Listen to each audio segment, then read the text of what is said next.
Yo quiero pedirle que nos preste toda su atención porque vamos a hablar de un caso sumamente delicado, de un tema sumamente delicado.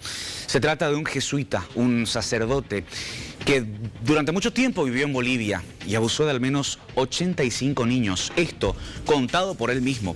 Ha sido el diario español El País quien desde el 2018 lleva a cabo una investigación, llegando a acceder a documentos sumamente importantes, firmados, escritos por este hombre, Alfonso Pedrajas.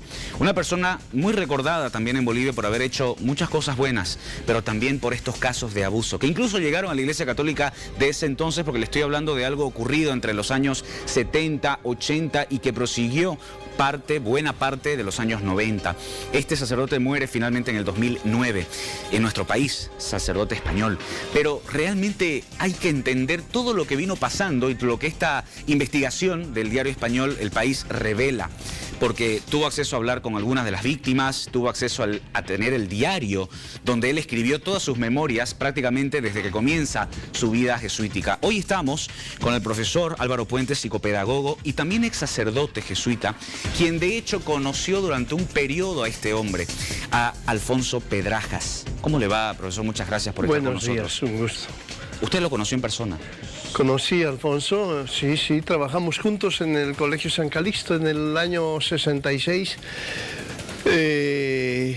Alfonso era una personalidad sobresaliente, era un profesor brillante. Los chicos disfrutaban y amaban sus clases. Cuando usted lo conoció, ¿rondaba por lo menos la noticia de lo que él hacía con estos niños? Ni se suponía. Yo he convivido con él muchísimos años. Bueno, no he convivido ese año, pero después he sabido de su existencia, éramos compañeros en Bolivia, aunque a distancia, y nunca nadie sospechó nada, ¿Hasta? Por lo que se veía desde fuera. Yo lo supe después, bueno, él vivía una angustia y contó a algunos así en plan de confesión, en plan de ayuda espiritual. Pero eso queda por definición en el ámbito íntimo, privado, nadie se entera. Yo me enteré después, mucho después de que había esto, y no porque saliera este diario a la luz, porque alguien denunció a nivel interno estos temas. Lo que pasa es que lo iba contando también. Él iba contando a ciertas personas. A su grupo muy íntimo, a algunos con los que había tenido relación. Había uno que era dice su novio, que debió ser alguien con el que tenía relaciones más permanentes. Lo que pasa es que en la última etapa de su vida, los últimos 4 años de su vida, él declara ya públicamente su homosexualidad y también de manera frontal se muestra con un hombre que era su pareja, a quien no solamente le confió, incluso, escuche usted, hasta su ordenador, es decir, su computadora portátil, a quien le dijo además, solamente vos vas a tener la contraseña y solamente vos vas a tener acceso a todo lo que hay allí. No se muestra de manera frontal, porque hubiera dejado de ser Jesús. Bueno, según la investigación de este diario, sí. No es investigación, él cuenta todo. Toda la investigación es su diario. Él escribe todo eso. Pero este diario... Y lo curioso, profesor, no es que investiga el diario El País, sino que él lo manda a su casa, a su hermano. No, el hermano se lo lleva. El novio le manda el diario al hermano. Y el hijo del hermano, el sobrino de Alfonso, lee la denuncia, sí. Y él dice, este es un pederasta, hay que publicarlo. Bueno, según este reporte, esta investigación que viene desde el 2018, llegaron a hablar con esta expareja de Alfonso Pedrajas. Sí, pero no, solo te aclaro que era pareja en lo íntimo, no era una cosa pública. Bueno, él lo dice, sí. A ver, aquí lo importante es entender, profesor, por qué hubo una protección, digamos, a este sacerdote por parte de la Iglesia Católica cuando estos casos salen a la luz. En ese momento, estamos hablando desde la década del 60, 70, o finales de 60 posiblemente, 70, 80 y parte de los 90. Bueno, primero, porque nunca se ha luchado la Iglesia ni ninguna institución frontalmente contra el caso hasta que no llega el nuevo Papa. El nuevo Papa hace causa con esto y lucha por esto y nos hace darnos cuenta a todos de que esta es una cosa que debiera cortarse de inicio absolutamente. Pero ¿no cree usted que uno igual se dio cuenta antes no había esa conciencia, no había esa conciencia. Entonces, ¿qué pasa? él con los que habla a nivel consejo, a nivel ayuda espiritual. Entonces, estos tienen que aconsejarle a él: no se te ocurra volver, haz este esfuerzo, vete a otro sitio, cambia de destino, y él va cambiando. Pero ninguno es el que puede pegarle un castigo. Primero. Segundo, no hay denuncias, porque el pecado mayor de la Iglesia es que en infinidad de estos casos hay la denuncia y la Iglesia la tapa o hace desaparecer al denunciante o le da dinero para que se calle. Pero a ver, profesor... no tiene denuncias, Permítame, Alfonso. No hay denuncias porque de quienes él abusaba eran niños, sí, que en ese momento tenían entre 8, 9, 10 años, incluso muchos de ellos en una situación de mucha vulnerabilidad económica. Hay uno de los relatos que he leído de las víctimas, de un señor que ahora tiene más de 50 años, y que él dice: yo fui hasta este lugar donde éramos internos, muchos chicos y chicas, y fui ahí porque no tenía un plato de comida en mi casa. De hecho, no me imaginaba un futuro teniendo comida en casa. Entonces yo prefería aguantar estos abusos, pero comer 3 comidas al día y dormir en una cama decente, a volver a mi realidad. Entonces, estamos hablando de personas vulnerables económicamente y en todo sentido. Por eso es que no hay estas denuncias. Pero todos los casos de pederastia, por definición, son de niños. Y sin embargo, en todo el mundo hay denuncias. En este caso no ha habido. Así es. Pero el hecho de que no haya denuncias, profesor, hace de que igualmente... No es que defienda que haya o no haya, sino digo que cambia la realidad. Si no hay una denuncia pública, cuando había denuncias, la Iglesia igual las tapaba. En este caso no hay eso porque no han habido denuncias, es lo único que digo.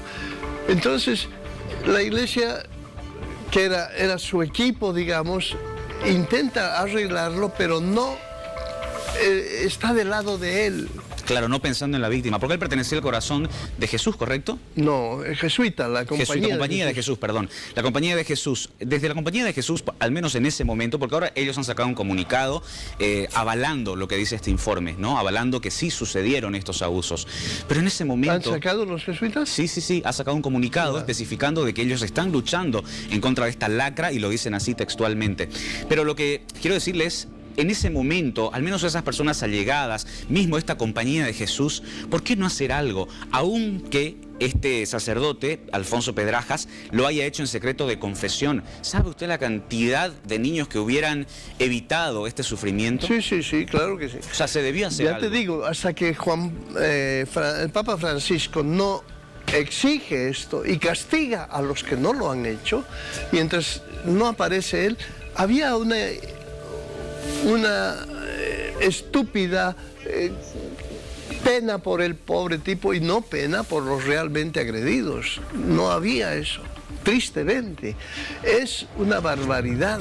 Hay casos, yo me enteré cuando me enteré de este, porque él menciona en el diario uno que mandan de España porque hay la denuncia, porque tal, y lo mandan a Bolivia para cambiarle el escenario.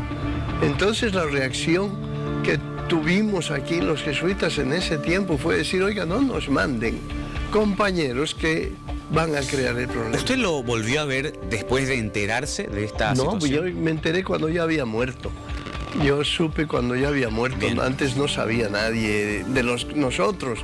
De los chicos, por lo que dice el diario, sí, corrió entre ellos, entre los agredidos, empezó a hablarse el tema y se llegaron a crear momentos muy difíciles y muy duros para él. Le pido por favor que me aguarde un segundo porque queremos, para proseguir con tantas preguntas que hay respecto a este tema, con Edmundo Gutiérrez, que tiene unos cuadros importantes para entender un poco más el contexto de esta historia. Bueno, Fernando, hay muchísimo material al respecto de las memorias de este jesuita. Justamente nosotros hemos preparado solo un pedacito para que usted entienda un poquito más de qué estamos hablando justamente.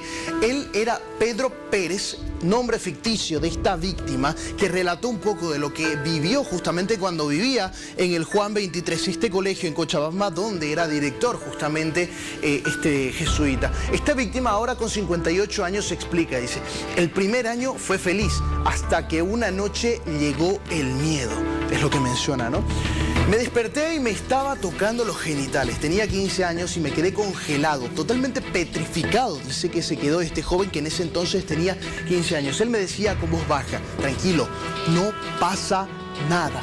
Bueno, Es complicada la situación que les tocaba vivir a muchos de ellos, justamente. Pero ¿cuál fue la agresión más brutal que está escrita? La agresión más terrorífica que quedó plasmada también en no solo este diario, sino que también se lograron comunicar con esta víctima, quien prácticamente logró hacer un resumen de estos momentos terroríficos. Dice, ¿no?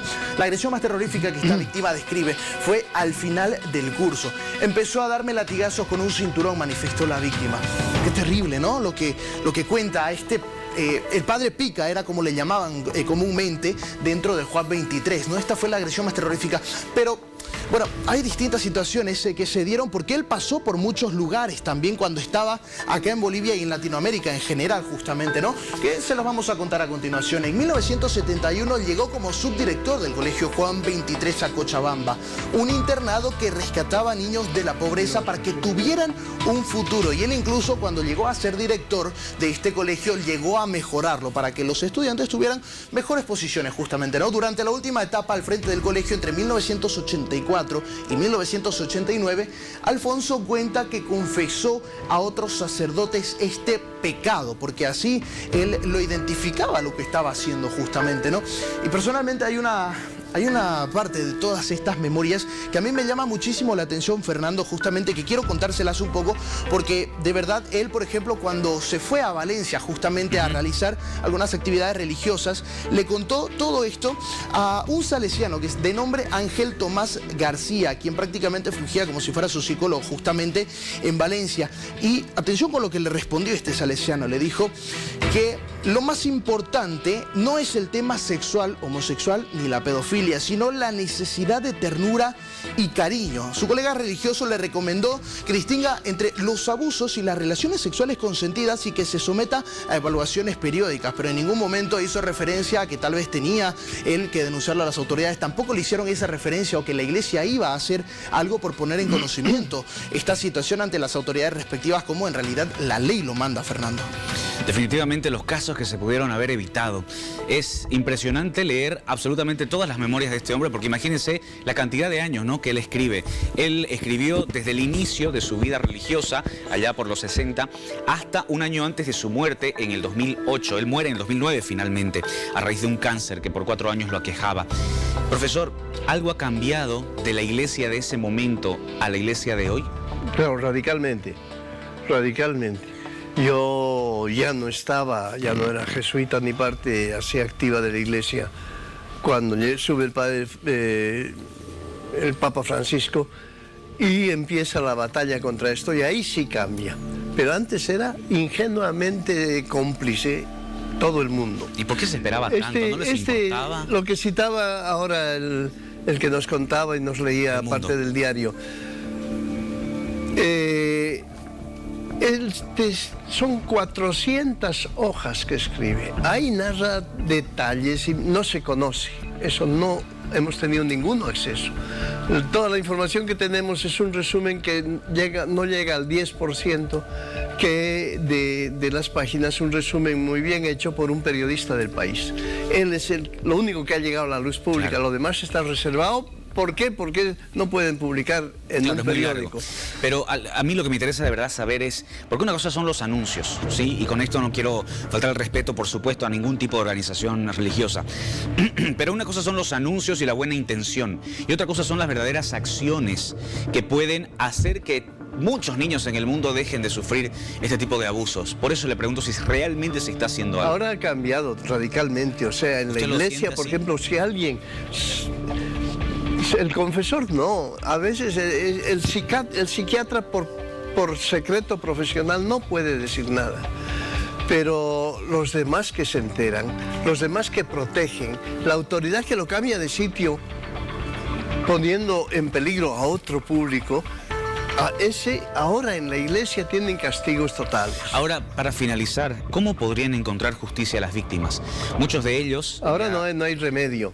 Normalmente hay que denunciar, eso tiene penas, y ese señor debe ir a la cárcel. Pero las víctimas de Pedrajas, en el caso de él, que ya murió hace 14 años... No tienen remedio, porque el delincuente ha muerto. En ese sentido no tienen remedio. Se les puede dar todo el apoyo que quieras, pero el momento en que el delincuente ha muerto, se acabó. no hay ¿Y remedio. usted cree que hay una deuda por parte de la Iglesia con esas víctimas, que algo debería hacer la Claro Iglesia que hay con una ellos? deuda moral, hay un algo y hay instituciones que han hecho algo, pero es simbólico. Es como cuando viene el rey de España y pide perdón por los delitos de la conquista. España de ahora no tiene idea de qué pasó, ni tiene responsabilidad. Es una actitud simbólica, el símbolo de que las cosas no debieran ser así. Pero no hay, ni cabe hacer mucho más. El problema grave es que estos señores han cometido delitos serísimos. A esas personas les ha quedado una herida terrible. Sin duda. Y se callaba. Y se lo llevaba a otro lado para que no entre al fuero de la justicia donde cometió el delito. Si delinquió en Bolivia lo mandaban al Perú, ya no Claro, había por un manera. tiempo y de ahí volvía. Eso, ¿Sabe? eso ya no se puede hacer. Ahora lo que se tiende es el que ha cometido delito va a la justicia. Más no creo que haya especial. Yo le quiero agradecer por estar con nosotros. Este es un tema muy delicado, mucho más amplio. Definitivamente hemos tocado simplemente una arista de todo el mal que esta persona imprimía en sus víctimas y seguramente de la sed de justicia de muchos de ellos que ahora siguen clamando por esto. Gracias, profesor. Un gusto. Siempre un gusto tenerlo con nosotros. Permanezca con nosotros, por favor. Esto es El Día Tu Día y tenemos mucho más para ofrecerle.